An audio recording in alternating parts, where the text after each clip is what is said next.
ladies and gentlemen, please welcome Senior Scientist, Smithsonian, Jeremy Jackson.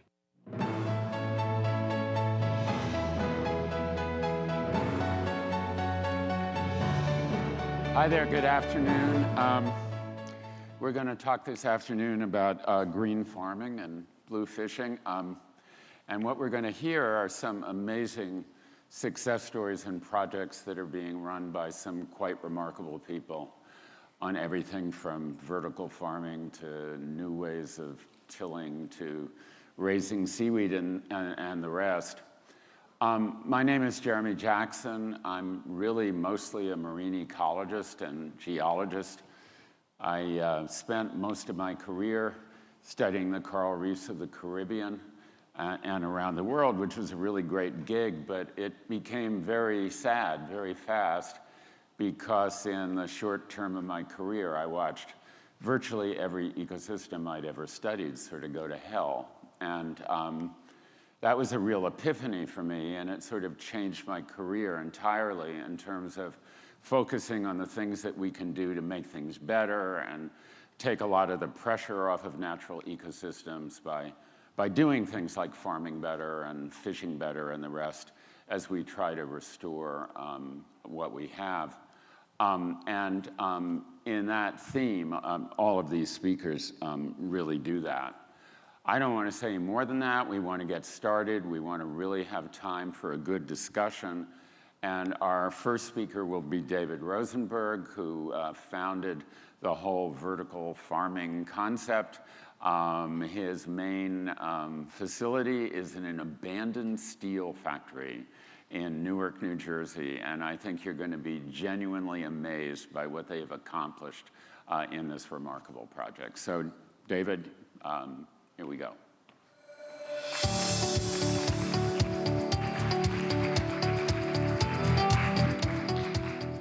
Thank you. It's an honor being here. I had the pleasure of having dinner with Jerry and his wife Nancy last night. And what was exciting about the theme of this conference, it's having gone to a bunch of environmentally minded conferences, it seems very pro-actionary, very forward-thinking, very sort of optimistic about what we can do to improve the state of the world. So I'm happy to be a storyteller, share what we've done at AeroFarms to help in a certain element with like water, land insecurities, as well as how do we feed mass populations. So at AeroFarms, our mission is to build farms in cities all over the world so everyone has access to fresh, great-tasting, safe food. And I was inspired from a water standpoint. I was involved, I led a company that helped waterproofing and corrosion control through a nanotechnology and was involved in water infrastructure and learned through that experience how much water goes to agriculture. And the numbers are jaw-dropping. 60% of our fresh water goes to agriculture. Approximately 60% of our, meaning global, fresh water contamination comes from agriculture. So appreciating that if one wanted to solve water, one has to look at agriculture. So armed with that and appreciating here, the image on the upper right is big commercial agriculture, big industrial agriculture.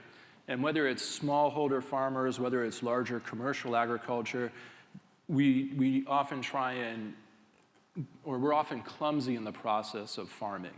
And that clumsiness leads to, in the case of water contamination, river runoff of pesticides, herbicides, fungicides, of fertilizers that lead to algae blooms, that lead to dead zones, that lead to dead fish and contaminated water. So big challenges from a water standpoint. And then also appreciating the challenges in the supply chain. So in our category of leafy greens, approximately 60% of the food spoils after it comes off the farm. So here you have a highly perishable product that the customer, after all this energy, effort, resources goes into the product, doesn't get to eat. So armed with Solve Water, I started off to figure out how do we go ahead and execute a business plan, like the trend of local food production, decided to focus on leafy green vegetables, because of the high perishability, about 12 days, and all the spoilage in the supply chain. Also, there's a tremendous amount of production consolidation. Most of the product is grown what's called in the salad bowl of the United States. It's Salinas, San Joaquin, also in Mexico. So the opportunity of local food production, given the pain points in the supply chain, given the production consolidation, it all aligned with a business model and economics that could make sense. Additionally, this category of food, of leafy greens, 11% of food contamination is in the category. Think E. coli, Salmonella, Listeria. And here, the idea of controlled farming, again, seems like it provides a benefit to some of these challenges. And then lastly, as a technology enthusiast, appreciating that when one introduces a new technology, there's often a price premium till an industry matures, till you get economies of scale. And in that, we could organically sell to the industry at a price premium, or we had the best chance of selling without increasing prices. So from a price per pound versus if you think of cash crops like soy, wheat, rice. So anyway, all this gives you an idea as an entrepreneur how I went about deciding what market to go after. So here, this is a videotape of our 8th and 9th farm. So at AeroFarms, we've been farming since 2004. I got involved in 2011, merged with another vertical farming company that had been doing this since 2004. And one of the lessons here is, so as our 8th farm, we would have never built our 8th one until we built our 7th one and 6th one, et cetera. This is our 9th one. This is the largest vertical farm in the world. As Jerry said, we took an old abandoned steel factory and converted it to this state-of-the-art farm. The productivity here is 130 times higher than a field farmer, meaning what we could grow in 1 acre otherwise would take 130 acres in the field. And we do this using 95% less water, 0 pesticides, herbicides, fungicides, and about half as much fertilizers, nutrients. From a design standpoint and in terms of achieving goals, as leader of the company, I can help set the vision. I could help set the guiding principles for our engineers, for our plant biologists, and then let them go loose. So one of my influencers, mentors, is Bill Mcdonough, who some of you may have known. He's the co-author of a book called Cradle to Cradle. And some of the design principles I pulled from that is, how do we eliminate waste? How do we design for disassembly? And what are the right materials in the right places? So here, challenging our engineering team, and we have about 130 people at AeroFarms, of which about half our team are technical in nature. So by that, we have plant biologists, plant physiologists, plant pathologists, molecular biologists, microbiologists. On the engineering side, we have mechanical engineers, structural engineers, lighting engineers, electrical engineers, PLC engineers, process engineers, systems engineers. And then we have a bunch of data scientists and software developers as well. And I mention this because it is illustrative of when you're helping create an industry. When you're leading an industry, it takes a lot of effort. It takes a lot of thoughtfulness from different disciplines coming together with a common goal, a common vision, and setting these design principles. And it's a lot of hard work. We've heard the term farming is a difficult industry. Well, it's also difficult in indoor farming as it is in outdoor farming. Our challenges are different. In some cases, they're much less. If you think of pest resistance, if you think of drought resistance, the way we grow plants, we just think differently. We have some challenges are less, some challenges are more, but we have to recreate what nature does in the field. So it's not about sun and soil, it's about what spectrum of light, at what intensity, at what frequency a plant wants. It's about what nutrients and micronutrients a plant wants. So here, all of those plant biologists that are successful at AeroFarms also have a very strong understanding of statistics. And we are as much a data science company as we are a vertical farming company. So in this farm, there are thousands of sensors. And these sensors are helping us be better farmers and pay attention to the details of farming. And what's exciting, and one of my biggest surprises in the journey, is where I used to think from a business plan standpoint, we're about disintermediating the supply chain, producing local food. now it turns out we could compete in tastes and textures and nutritional density. And this is kind of cool. If you think of agriculture and where ag tech goes, if you think of Monsanto, Bayer, Dow, DuPont, Syngenta, most of their efforts are on like GMO and the genetics or just best of breeding and the genetics of a plant.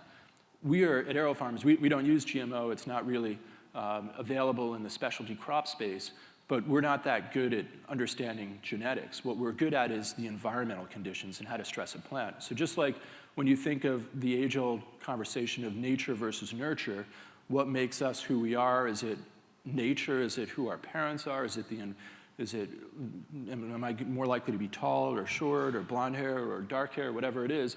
That's the genetic side. Or how much of it is nurture, where we grew up. I grew up in New York City, went to that school, whatever. I eat healthy, I sleep healthy, I exercise, et cetera, et cetera. That changes my biochemistry. In the same way, we think of plants. We literally get them to eat differently, exercise differently, sleep differently. As funny as that sounds, we do, to stress them and change their phytochemistry.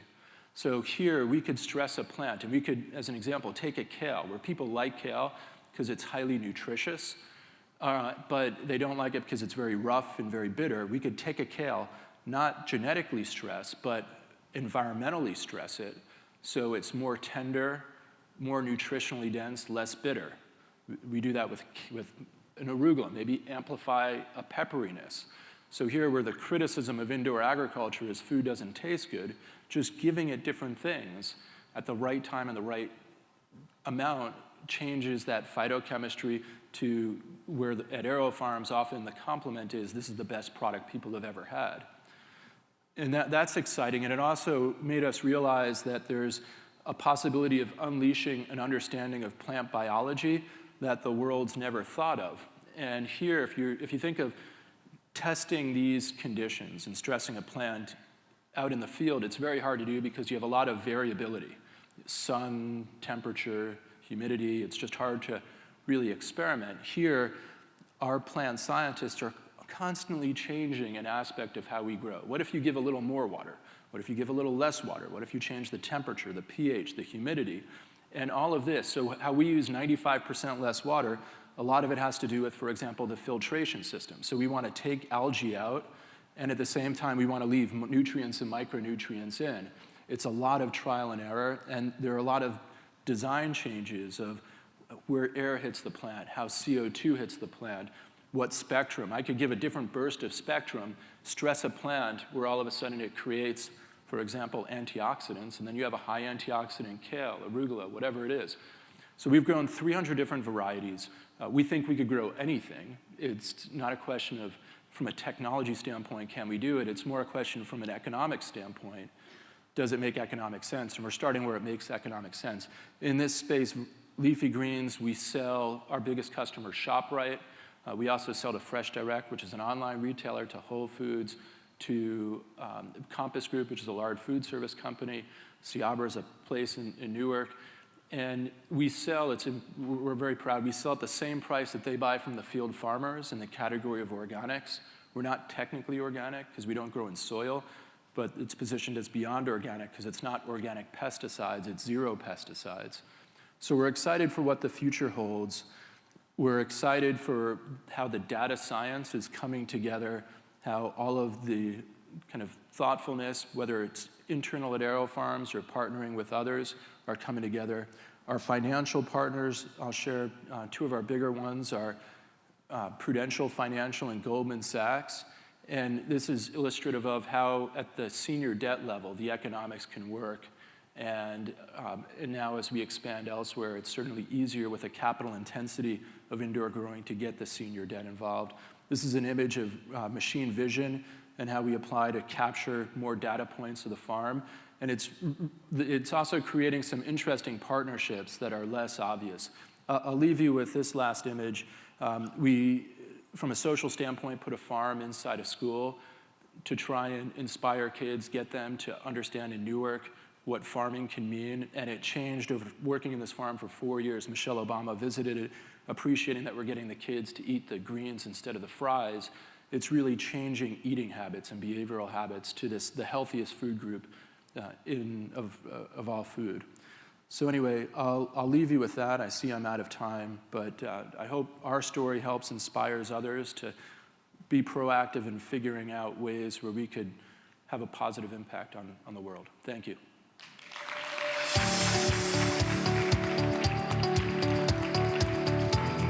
So moving right along from organic kale grown in abandoned steel mills, we are going to hear from Sarah Redmond talking about kelp aquaculture in Maine and the development of this very important fishery in that region. Sarah.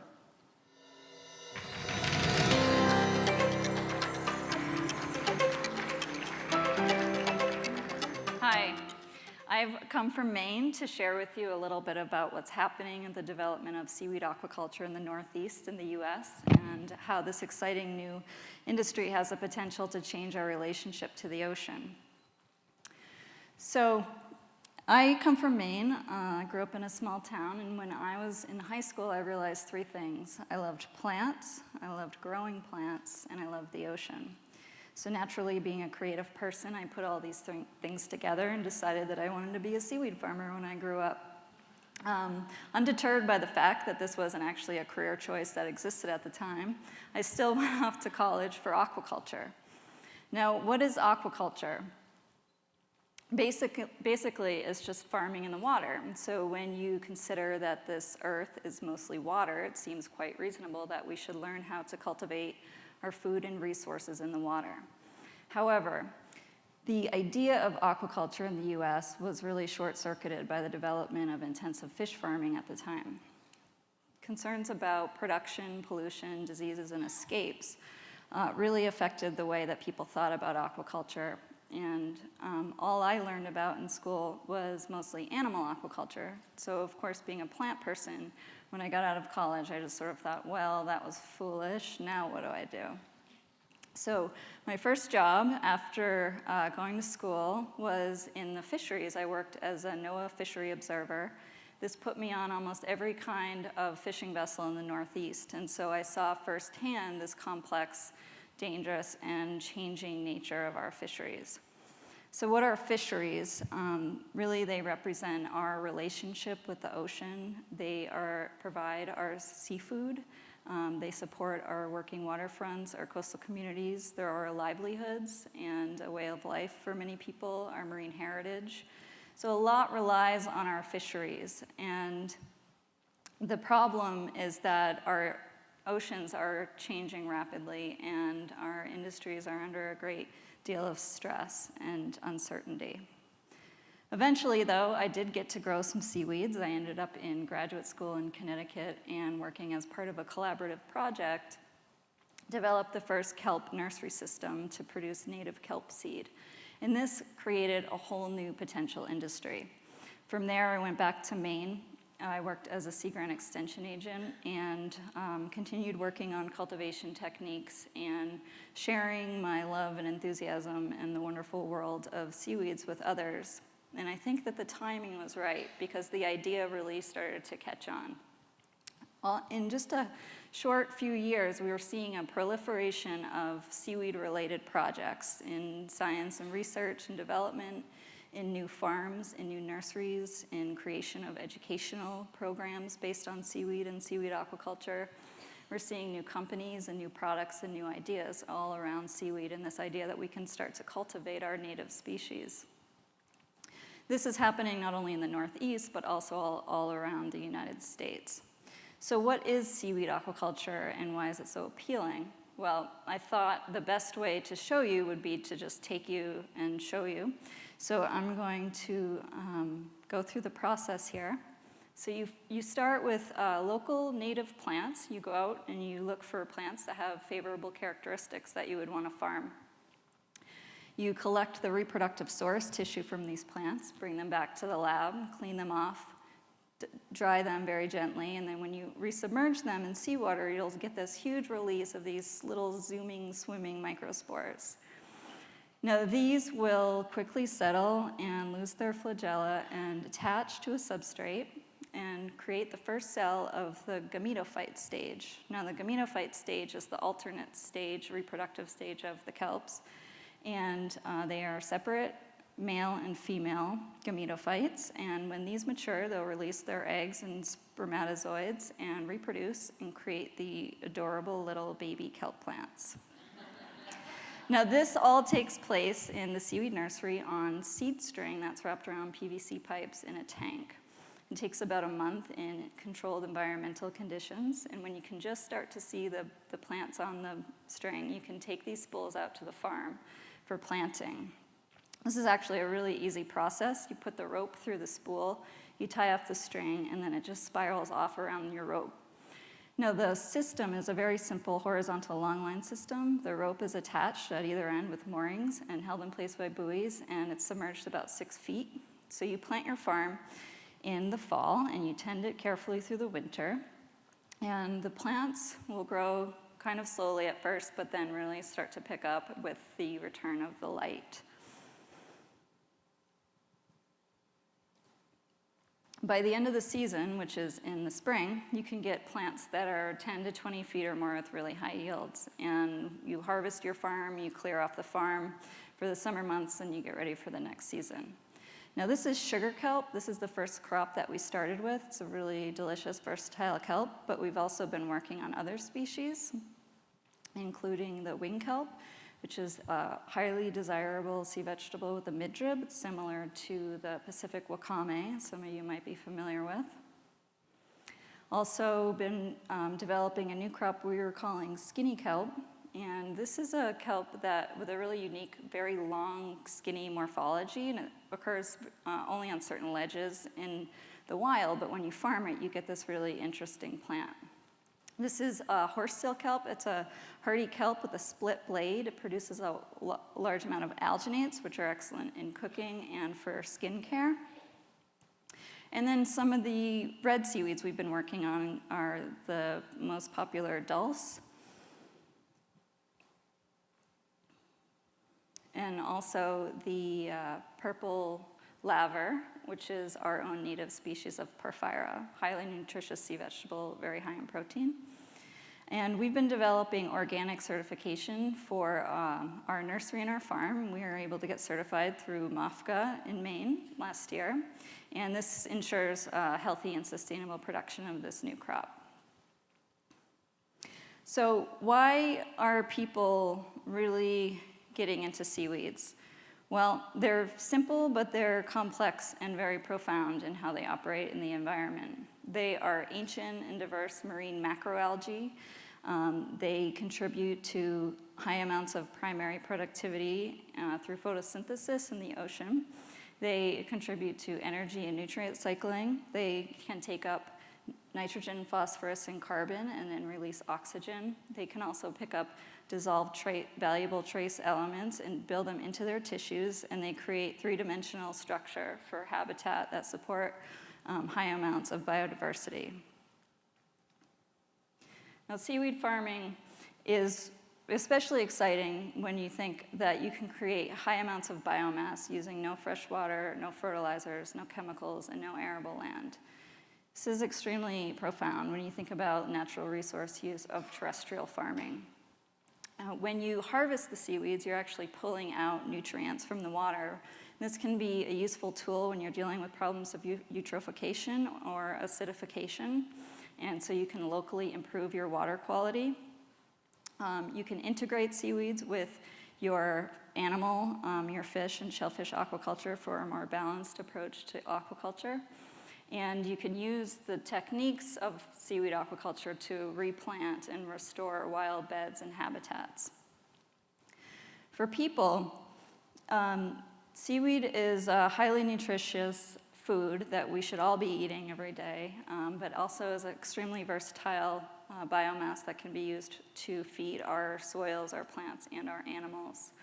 It has the potential to start building bridges between our wild harvest fisheries and our aquaculture development, bring them together and integrate them.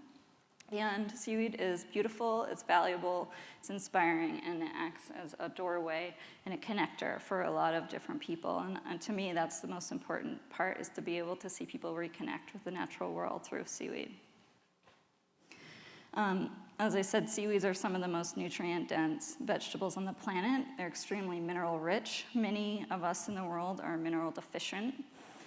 They contain a wide array of vitamins and healthy carbohydrates, proteins, ocean-based fats. They, in the dried form, have a salty taste. They have an optimum sodium to potassium ratio. They're naturally one of the best sources of iodine on the planet. So if you think we could replace our troublesome table salt with this living, healthy salt, it could really do amazing wonders overall in our health intake. Now, the potential to integrate aquaculture and our wild fisheries is immense, but we really need to be working with the fishermen and the industries that already exist. In Maine, in particular, our biggest industry is the lobster industry, and that it has more of a summer season. And seaweed farming takes place in the winter. And so there's this idea that we could utilize the existing fishing infrastructure and have all these people that already have boats and working waterfront resources to be able to cultivate this new crop in a really big way and diversify into aquaculture, so that we're growing on every side and looking at the potential for the oceans to be this source of like abundant life and resources instead of just this sort of dismal, emptying place. Seaweeds have this great ability to connect people and ideas and systems, and I've had the great privilege to see all of these different groups work together, and it's going to be important for all these different groups to work together to build a new industry, because we want to do it the right way. We don't want to make a lot of the same mistakes that we've made in other industries. And so really sort of thinking about all the different aspects of how to develop this new industry in the United States and just do it in a sustainable, healthy way is going to be really important to build that new system. I am going to go back to Maine after this event and start my harvest season. I recently left my work at Sea Grant to become a full-time seaweed farmer, which is what I wanted to do in the first place. And I have a 20-acre farm, and I have maybe 30,000 pounds of seaweed in the water, and there's just a lot of work to do to figure out how to get it from the farm to you. So my vision is to see seaweed on every table in America, because I really do think it can contribute to our health and wellness and connect us again to our oceans. And that's my plan. And I just started this company, and I hope that we'll do great things in the future. Thank you.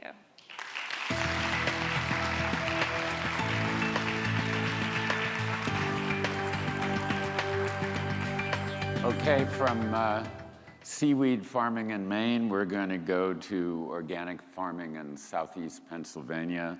Jeff Moyer from the Rodale Institute. He's going to talk about a lot of new techniques involved in his organic farming, including no-till farming. So, Jeff, here we go.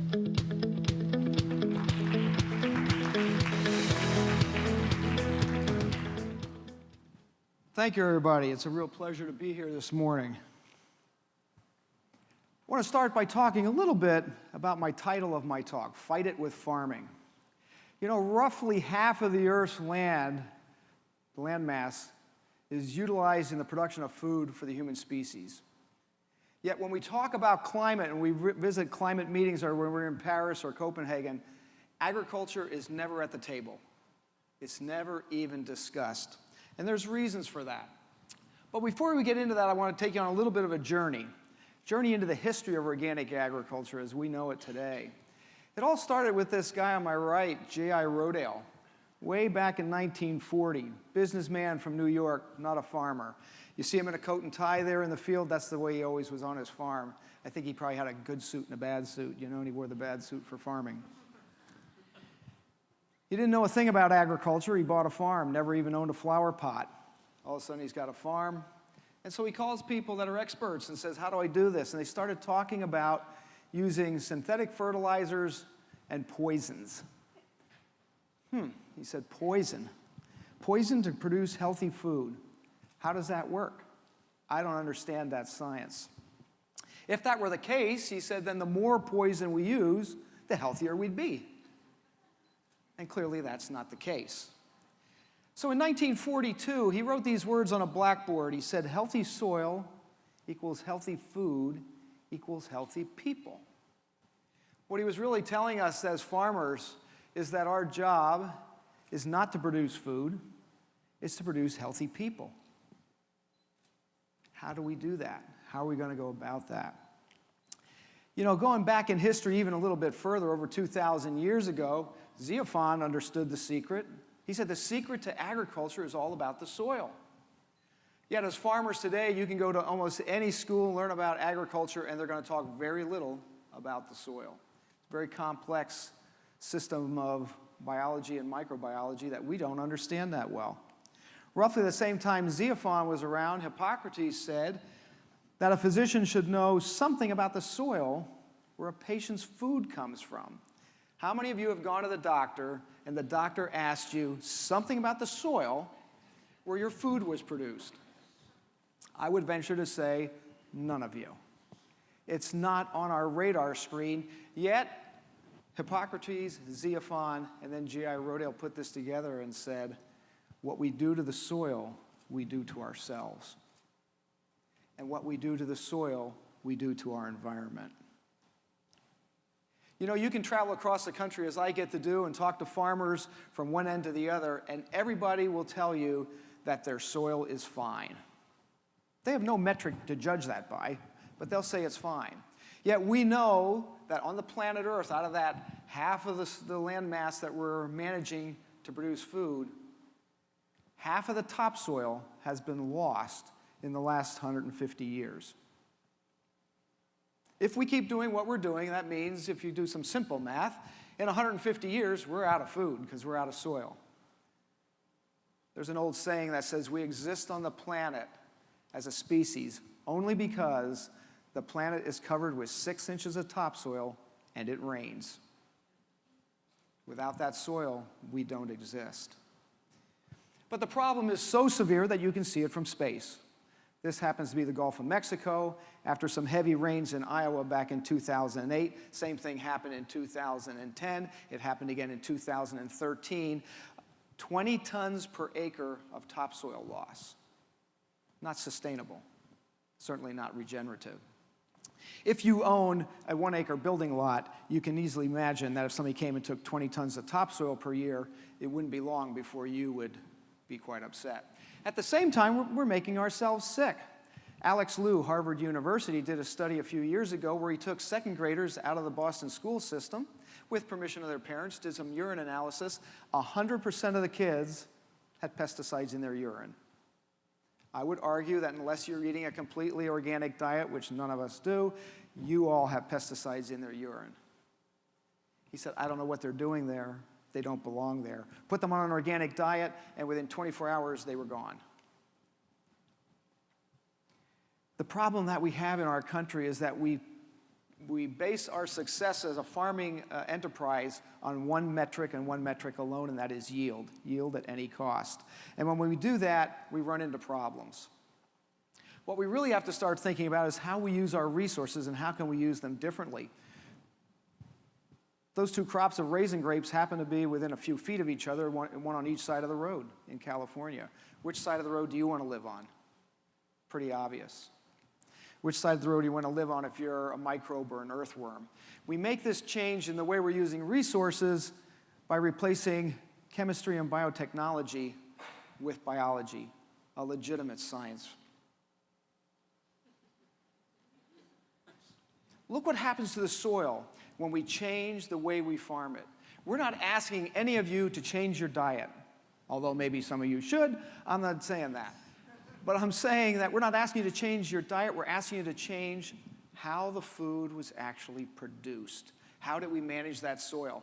These two clumps of soil in this professor's hands came from within 10 feet of each other in the same field. It has nothing to do with soil quality. It has to do with soil health. If our soils aren't healthy, we aren't healthy. If we're not healthy and the soils aren't healthy, the planet can't be healthy.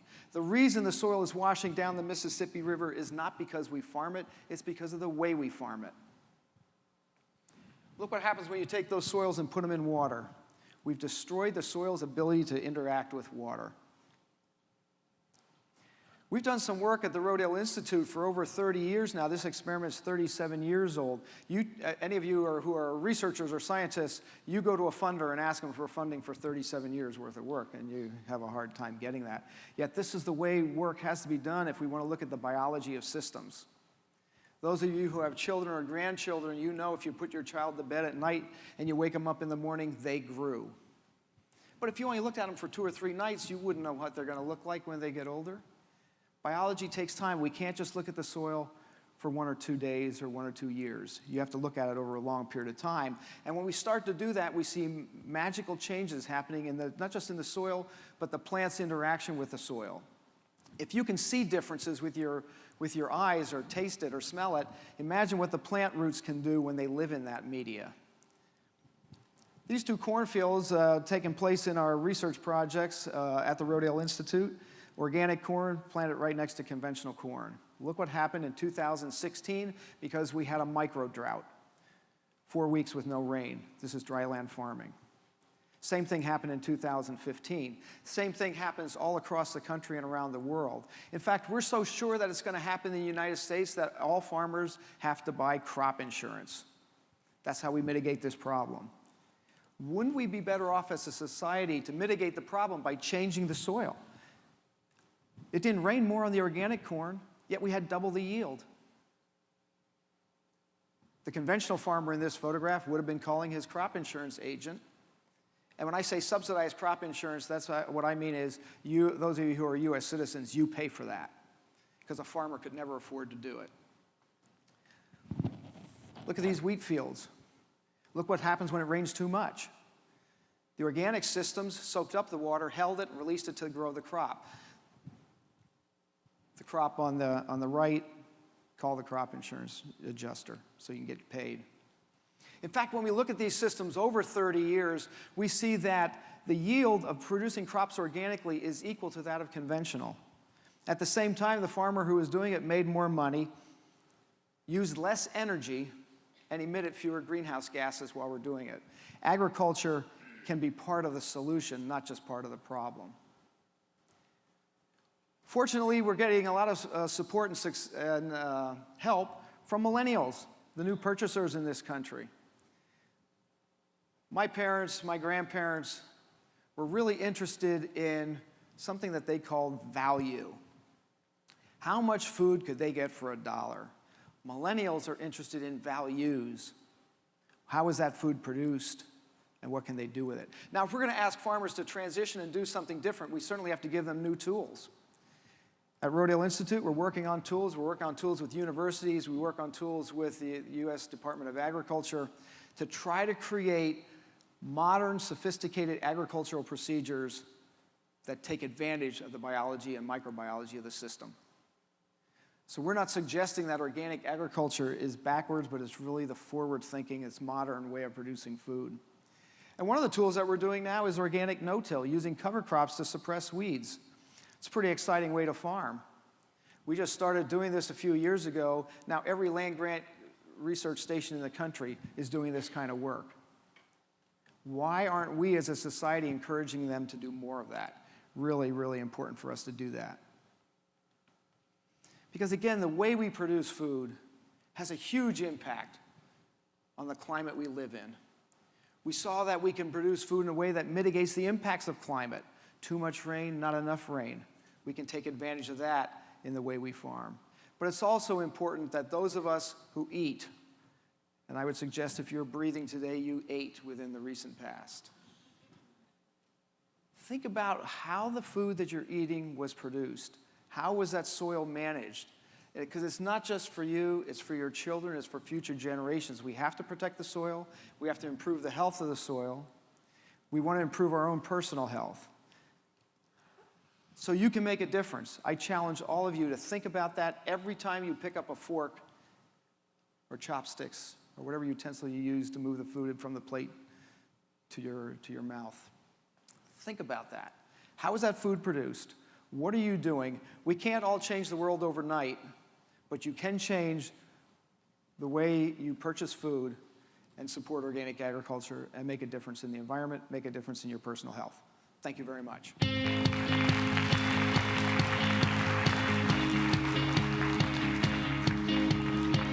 So moving right along, our next speaker is David Festa from the Environmental Defense Fund, and he's going to stand back a bit and talking about scaling up of sustainability in agriculture as sort of a general problem. So David.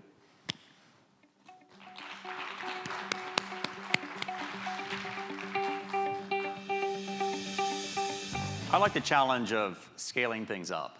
And when I first started to work on agriculture, I was delighted to see how many good ideas on sustainability there were. But there wasn't so much scaling up. Turns out it's hard.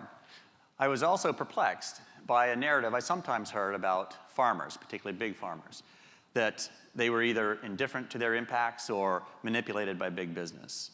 Well, that just didn't really jive with what I knew about farmers. The farmers I talked to are passionate about sustainability and fiercely independent. Yes, there are problems with our farming system, and we have to do better. But farmers know this more than anyone else. Where I think we get tripped up is in the search for a sustainability silver bullet. Let's go small. GMOs are the answer. No GMOs. The problem is that silver bullets tarnish really easily. I bet y'all will be as surprised as I was to learn that it's small farms in Pennsylvania that are major contributors to polluted runoff in the Chesapeake.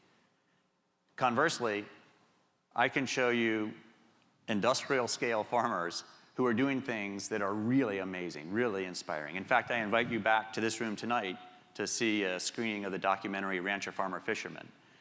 I think you'll be quite inspired. I'm inspired by what's possible when we resist the temptation to cast people as villains and instead really dig in and understand what are the economic and social forces that are affecting farming. And to help explain some of this, I thought you might like to hear a little bit about the work that we're doing at EDF on fertilizer. So how many people here have heard of fertilizer pollution? Well, we're a pretty educated group, but it's probably one of the problems that most people don't know that much about. Fertilizer is a plant food. It has helped increase yields, and that's really good because that means we're growing more food on the same amount of land. The problem is, for fertilizer that isn't taken up by the crops, it gets lost to the air in the form of a really powerful greenhouse gas called nitrous oxide, or it runs off where it creates contaminated water and dead zones. In 2014, fertilizer runoff into Lake Erie created a toxic bloom so big you could see it from space, and more importantly, it poisoned the water for 500,000 people. Environmental scientists and public health advocates have been worried about fertilizer pollution for 40 years. EPA calls it one of the most widespread, costly, and challenging environmental problems. And recently, the city of Des Moines went so far as to sue farmers. It wanted them to clean up their act or reimburse the city for water treatment costs. Talk about gnarly. We need fertilizer to grow our food, but fertilizer pollution hurts people and the planet. Well, we're suckers for gnarly at EDF, so, of course, we adopted the goal of ending fertilizer pollution. We began by going door to door, listening to farmers. We heard a number of really interesting things. First, good news. There are practices that are both cost-effective and can dramatically reduce the amount of fertilizer that we lose to our air and water. And the second was a bit of a riddle. We found out that farmers sometimes apply more fertilizer to their fields than the crops are going to use. Why would they do that? Well, imagine for a minute that if you had to pay for all of your family's expenses for a whole year up front, the start of the year, and you wouldn't get paid until the end of the year. I bet you'd really focus on reducing financial risk and doubling down on anything you could control. Well, that's kind of like what happens with farming. They have to pay for everything to grow our crops up front. They don't get paid until harvest time, and they're not even sure how much they're going to get paid. And there are huge variables that affect how much they're going to get paid that they have no control over. Things like the weather and global prices. But they do control fertilizer. I bet if any of us were in that situation, we wouldn't hesitate to double down on the fertilizer. So another thing we found is cultural norms get in the way.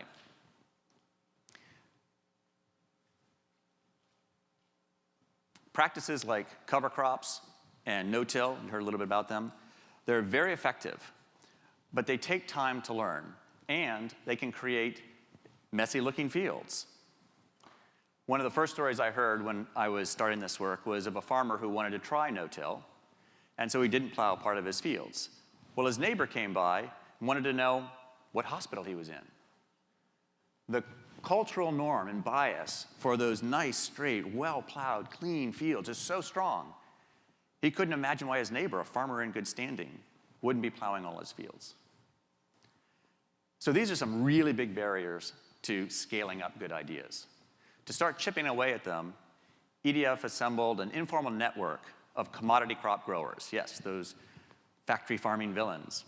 We also brought in conservation groups, farming associations, the USDA, and we began to work with them to help document how to use these sustainable techniques to increase yields and keep fertilizer out of our air and water.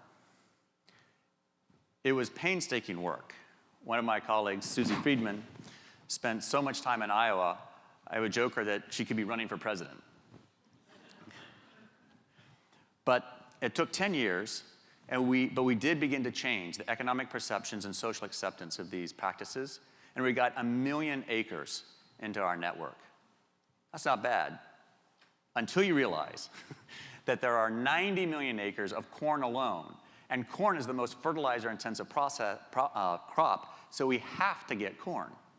At our rate, it would have taken something like 900 years, and that just didn't fit my model of taking things to scale. So now I want to introduce another so-called bad guy.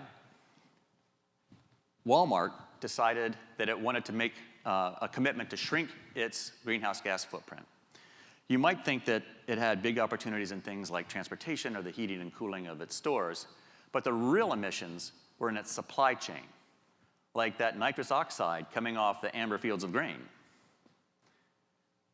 So, if you're interested in taking things to scale in agriculture, Walmart is really interesting because it's the largest grocery store in North America. The catch is, Walmart doesn't buy grain from farmers. It buys tortilla chips and soup and meat and corn syrup. Look at all the steps in between farmers and Walmart. Walmart didn't talk to farmers, didn't even know if farmers could reduce greenhouse gases. So we brought in some of the soy farmers, corn farmers, wheat farmers that we've been working with, and associations like the National Corn Growers. They talked to Walmart and told them what was possible. So Walmart then challenged its food companies to help them reach farmers. To date, 20 companies have stepped up. And these are household names: Kellogg's, General Mills, Campbell's, and the world's largest pork producer, Smithfield.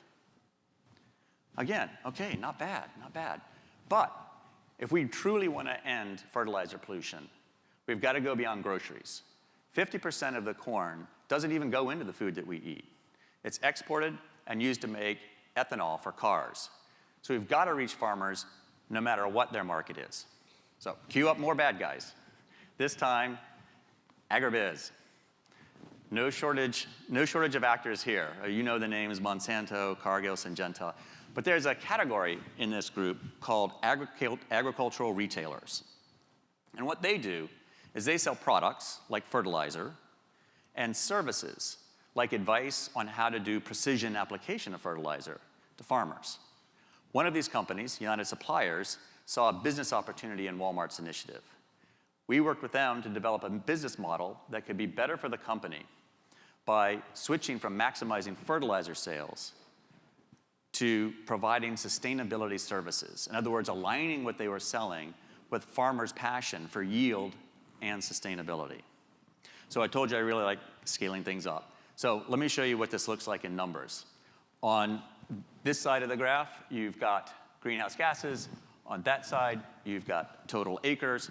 And we start off with EDF's farmer network. There's your 1 million acres. We have the Walmart effect. Wow, we get a lot more. And then you add the retailers on top of that, and you really start to see momentum building. And by the way, that retailer I told you about, United Suppliers, they were just bought by Land O'Lakes. Now, I thought Land O'Lakes was a butter company, but it turns out they're an agribiz powerhouse. They offer advice to 50% of America's dairy and grain growers. So with this kind of momentum, we think we can hit a tipping point at which these sustainability practices will be business as usual, and we think we can do that in 8 years. That's 2 years quicker than it took us to get that first 1 million acres. So, what have I learned from our work on fertilizer? Well, first, sustainability in ag is going to be a lot of things. It's not one thing. Secondly, market forces are an incredibly powerful tool that can help us scale things up. 3, be tenacious. The networks and momentum that we're building right now are allowing us now to push the companies to make commitments on water just the way they have on greenhouse gases. That would have been unthinkable when we started this project.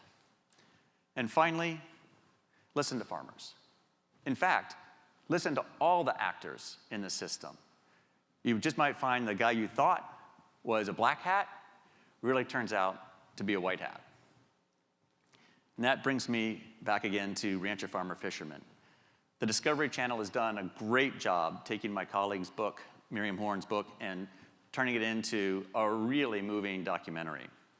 Its heroes hail from the red parts of our country, hardly the places that we usually think of as hotbeds of environmentalism.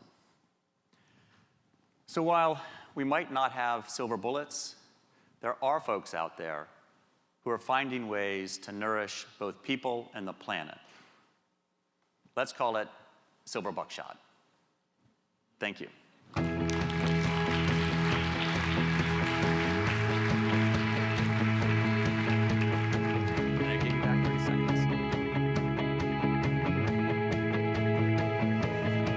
So we started out with vertical farms in abandoned steel factories, one of the great changes in the American economy. And we're going to end with a talk by Brandon Dennison, who is connected to Coalfield Development Corporation, one of the other great industries that built America, which is in very hard times, coal mining and coal products. And Brandon is going to talk about the ways that they are working to train coal miners and people in the coal industry to diversify in their activities with a very strong sustainability belt. They do development of solar, sustainable agriculture, sustainable construction and woodworking, all of which to take these people who are severely displaced in what they've done all their lives and turn them into useful and productive people in their economy at home. So Brandon, if you could please begin.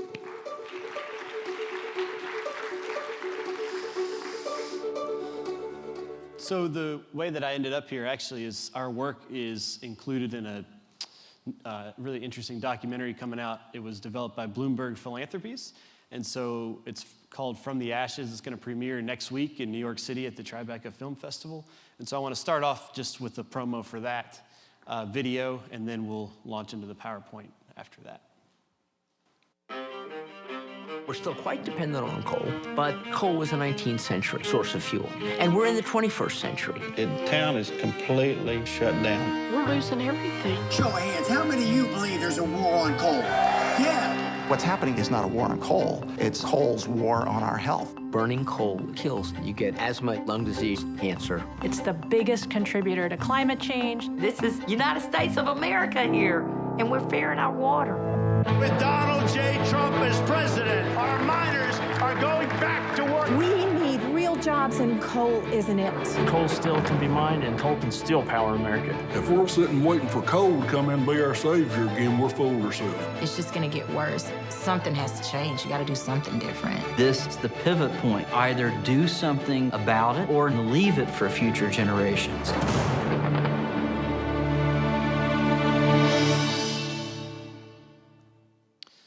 So, for a variety of reasons, the coal industry, it is in decline. And at Coalfield Development, we're a nonprofit working in southern West Virginia. We're not really hung up on getting sucked into the fight of why that is or if that's good or not. We are a community-based organization focused on what we do next, where we go from here.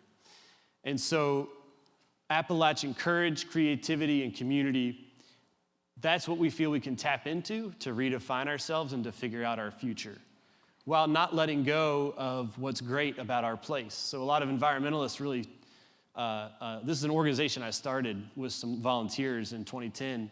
A lot of environmentalists push back and say, why call it Coalfield Development? You know, if coal's a thing of the past, if coal's so bad. And the answer is because we're community-based. And as a community in Central Appalachia, we really have powered this country for a very long time, and we're proud of that. And the miner who mined the coal just to put food on the table for his family is no more guilty of climate change than most people up and down the East Coast who flipped on a light switch. And so we keep Coalfield Development because we're proud of who we are. And yet we want to tap into our courage and creativity and community and be realistic about the fact that now we're going to have to adapt. And if we can do that well, then our future can be even better than our past. The need is great. So I come from a state that now has the highest unemployment rate in the country, the lowest labor participation rate in the country, a lot of dependence on public programs for survival, the nation's second lowest education rate. These are just the realities. At Coalfield Development, we've created social enterprises. That's our main strategy, is social enterprises that we've established in some sectors of the economy that we think have real economic potential to take off and to be financially sustainable. Sustainable construction, sustainable agriculture, solar installation, mine land reclamation, and arts and culture, things like woodworking and quilting and artwork. We hire unemployed folks, many of whom are former miners, and we enroll them in what we call our 33-6-3 model. This is how we organize the work week. 33 hours of paid work, just like an employee would get with any other company. 6 hours, though, are in the community college classroom, working towards an associate's degree, and 3 hours of personal development, things like life skills that kind of get left out of the workforce development system too often. And so at the end of the 2.5-year contract, folks have worked a real job with real work experience. They've earned professional certifications. They've got an associate's degree, which is huge. And then we work with a network of private employers to launch a career or ideally become an entrepreneur, which is really how we can diversify our economy, is through entrepreneurship. We started off in 2010, our first social enterprise was deconstruction. So we have a lot of out-migration, a lot of brain drain. In southern West Virginia, it leaves a lot of empty buildings. And they're eyesores, they're also safety hazards, and they're really kind of just demoralizing for the community. And so instead of, the gist is cities were just trying to get grants and then knock them down with a bulldozer and it all go to landfill. Instead of doing that, we would hire unemployed people, enroll them in the 33-6-3 model, and then deconstruct them piece by piece and reuse and resell and recycle those materials. From there, we got into upcycling. So here's our woodshop crew, which instead of the raw grunt labor out in the field of taking it apart, now the finer artistic work of making home furnishing products that have a lot of character and that are coming from these recycled materials that were headed for a landfill. And these are earned revenue streams so that we're not totally dependent on those grants all the time. And we can start to create a whole new economy from the bottom up, which is the coolest part. So we recently were a grantee of the POWER program. That's a federal program through the Appalachian Regional Commission, as well as some others, which are under a funding threat, just so you know. And so that enabled us to go into the solar industry. and also into sustainable agriculture, which actually are those two enterprises we call Rewire Appalachia and Refresh Appalachia are growing at a faster rate than our previous enterprises. So it's really an exciting time for us. So this is a Refresh Appalachia site. It's on a former mountaintop removal site.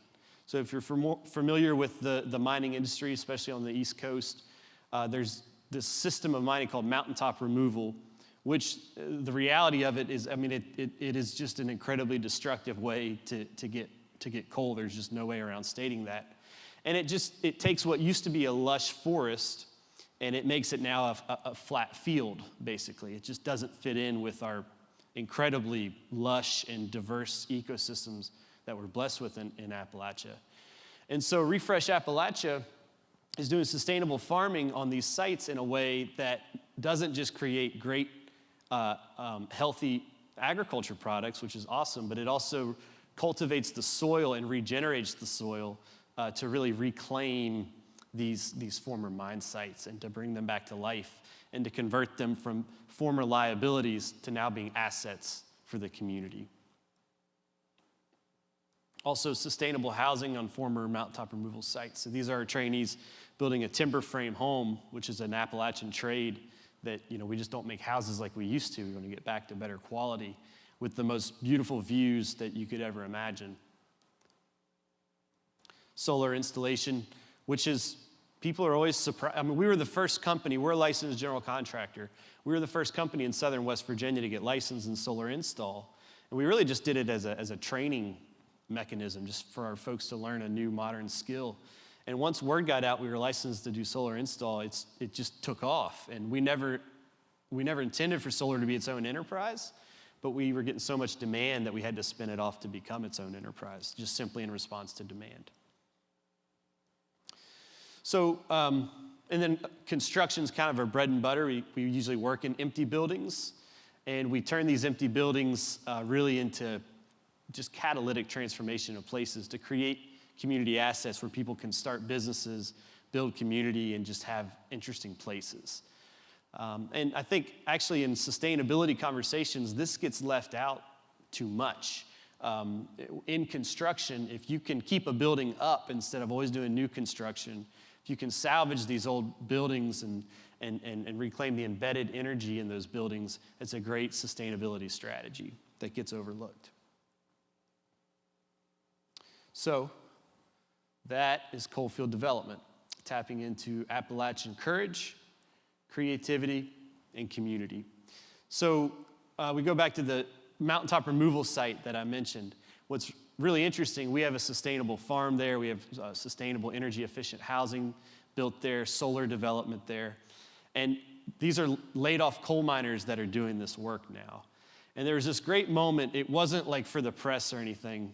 We had a laid off miner working in a raised bed. And if you look right across the mountain, you see an active strip mine, just massive equipment, unbelievably large equipment, still strip mining. And this fella, he just looked over there and he said, well, I guess there's the past and this here's the future.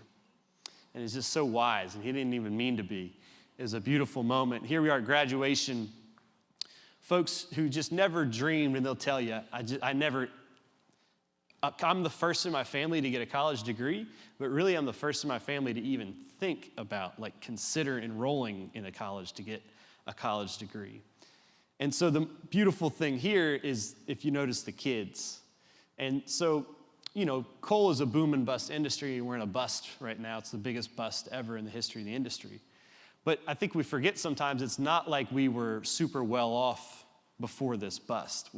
Before the bust, we still had some of the highest unemployment, highest rates of poverty, lowest rates of education. And so what we really need to do, and what we have an opportunity to do now, is reverse these cycles of generational poverty. We can start to reverse those. And so as a region with the coal industry in decline, it is a really, really scary moment, a really, really scary time, and people are feeling a lot of pain. And it's important for the country to understand that, how hard this transition is on us. But it is an opportunity. The void that's been left by the industry, it is an opportunity to finally diversify our economy, to not be totally dependent on just one thing for survival, and to really to realize our full potential as a people and as a place. So thanks for listening, and I ask for you to believe in us as a region and invest in us as a region. Thank you.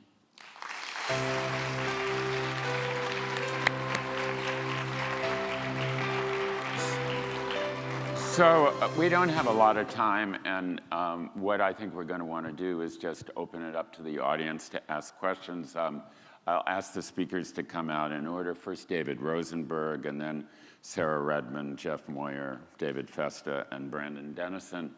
And then any of you who would like to ask questions, I think just get up there to the microphones as soon as possible, and let's go for it, because I think that will be the most profitable way of moving things. So there you go. You're the first one. So. Yeah, so those were amazing presentations. And to the gentleman who is here from Kentucky, I think you should be the the governor of Kentucky.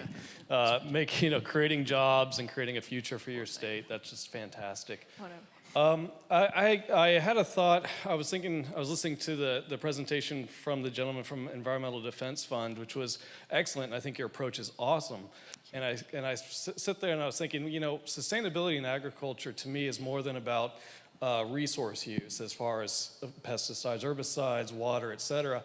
It's also about changing agriculture so that it's more environmentally friendly from a habitat standpoint, because so many of those 90 million acres are actually lost habitat. In fact, all of them are. And so I find myself thinking, I guess I just want to encourage that in your success that you've already accomplished, and as you look forward, that you should look at things like restoration agriculture and ways to push the industry toward that habitat creation.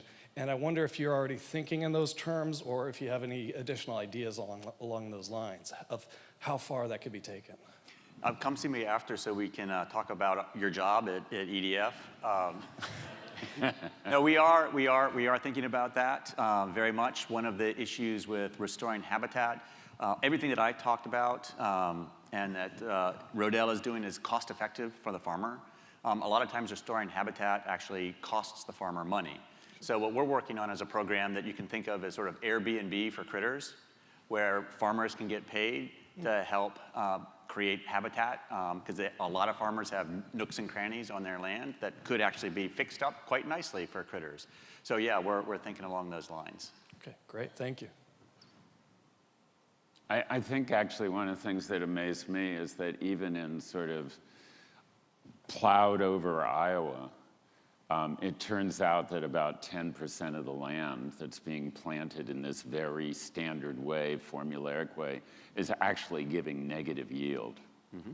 And so there's a big push to try and make farmers aware of the fact that those negative yield spots are the ideal places for prairie vegetation that promotes insects that are helpful and all that sort of thing. I mean, it's utterly crazy, but we look at those as the spare bedrooms that you're going to turn into Airbnb for That's right. I mean, and that maybe, the automatically programmed up and down, up and down, up and down agriculture, which seems so efficient, is actually costing them money, a lot of money. And so, please. Hi, I had a question about, we started the lecture talking about the advantages of working in a closed space and being able to control for a variety of factors to experiment.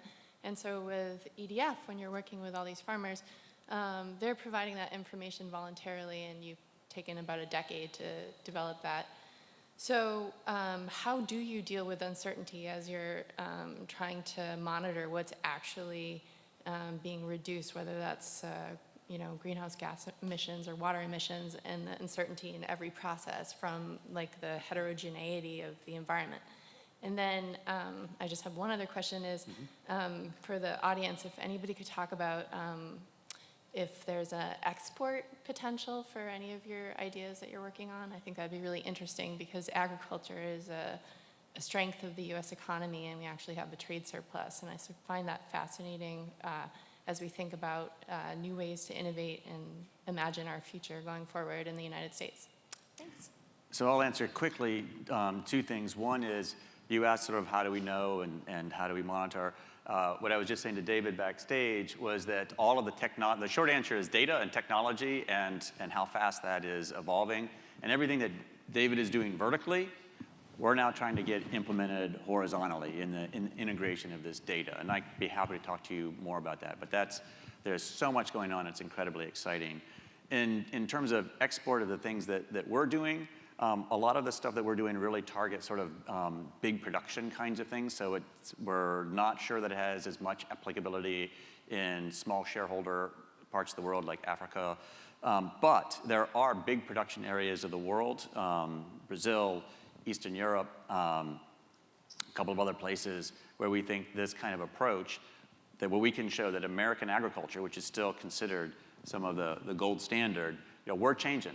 We're changing, and this is what we're doing. So we do see a lot of potential. Probably your approaches are even more exportable.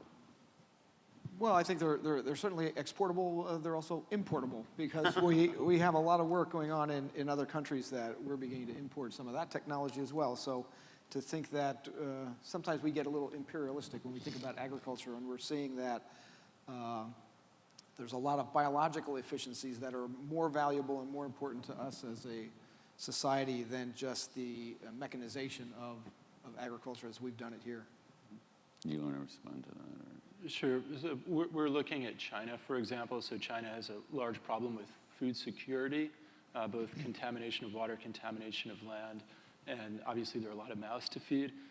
So that's one example. And along those same lines, we look from a business plan standpoint. Sometimes the economics are better in other markets than in the United States.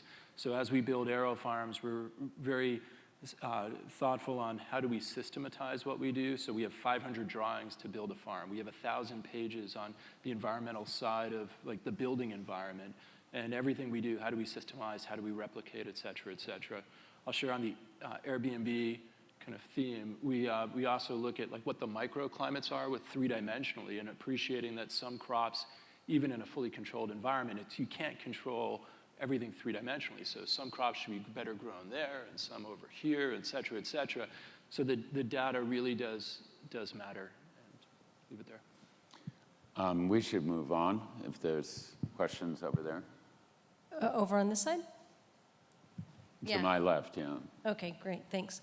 So I work for Bioversity International, and I'm a nutrition specialist in public health, and we work on international agricultural research. So my question's actually about the kelp farming, because it's something very interesting. We work on neglected and underutilized species, and I think kelp would sort of fall into that category. And it was also really interesting how you showed different varieties of kelp. So since you just started this business, I was wondering if maybe you could answer a few questions about your sort of marketing model, because this could be kind of similar to some of the other crops that we work on, fonio and bambara groundnut and minor millets in India, things like that. So what's your marketing strategy going to be for getting the consumers to be excited about eating kelp, and how are you going to go about that so that people kind of will get excited about buying the product and you'll increase your business? Well, I'm working on that. Of course, it's all brand new, and so it's just sort of like starting at day one and bringing these incredible plants from the ocean that we've all forgotten about, but were an essential part of our development, and saying, oh, look, I found the new corn and broccoli and spinach, and I just have to teach you how to use them. But the way that people are responding to seaweeds is really exciting. The way that the media is sort of catching on. It's on all these top superfood lists of the year kind of thing. It's exciting. And the way that I've gone out and worked with people to just teach them, first you have to tell your brain that it's a food and that it's good for you and why, and then you can sort of see it as a food and then really start to learn about it and how to incorporate it. But the easiest way that I've seen to incorporate seaweeds in an everyday diet, which is the recommended way to eat it, is just to use sort of a powdered or flake format dried that you just add to the food that you already eat. And so this could be done just when you eat your meals or prepare your meals, but you're seeing also food processors starting to incorporate it as an ingredient. And when you're doing this, you can reduce your dependence on sodium. High amounts of sodium is a really big problem in processed foods. It's really affecting our health. And we're seeing research on the valuable antioxidants and vitamins and minerals that come in with this ingredient and can help preserve your products longer without using preservatives.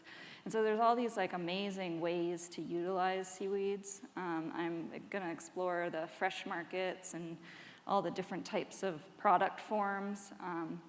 But my main products will be like a dried powdered form that can be just eaten on your table, salt, pepper, seaweed, or added to your foods. And really, it's all about just making it simple and accessible to people. I've started teaching in elementary school, and one of the things that's really interesting is I've asked the kids how many of them have eaten seaweed. And in Maine, half the kids that I've talked to teaching about ocean resources or whatever have actually eaten seaweed, and some of them even like it. It was really interesting. We have time for one more question. There. Yeah, the question is for David Rosenberg with AeroFarms. It seems like your work, as exciting as it is, it requires a lot of capital. How far are you from making it accessible to the regular farmer, say the small holder farmer who's looking at increasing their revenues? How's that going? A few points to make. One is, so we design them, we build them, we farm. So there's this romanticized notion of local food production, and a lot of people want to get into it, and you get into the conversation of how local is local, hyper-local, et cetera. And while we've built, you saw an image, we built a farm for a school to feed 200 kids. There are economies of scale that play out in this space. We have automation in seeding, harvesting, cleaning, packaging. If you think of a farm, you need, for example, a food safety manager, a logistics manager, a packaging manager.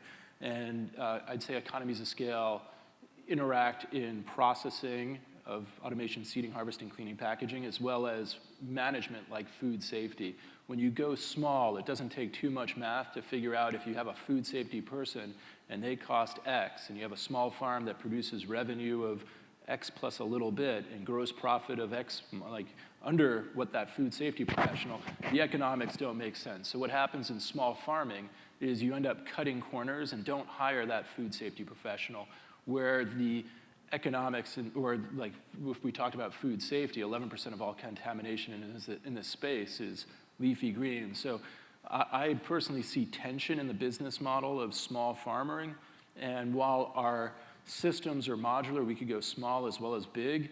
We're leaning towards big because the economics are better. If my goal is to feed humanity, to get the prices for the Walmarts or whatever of the world, I need big farms to capture those economies of scale.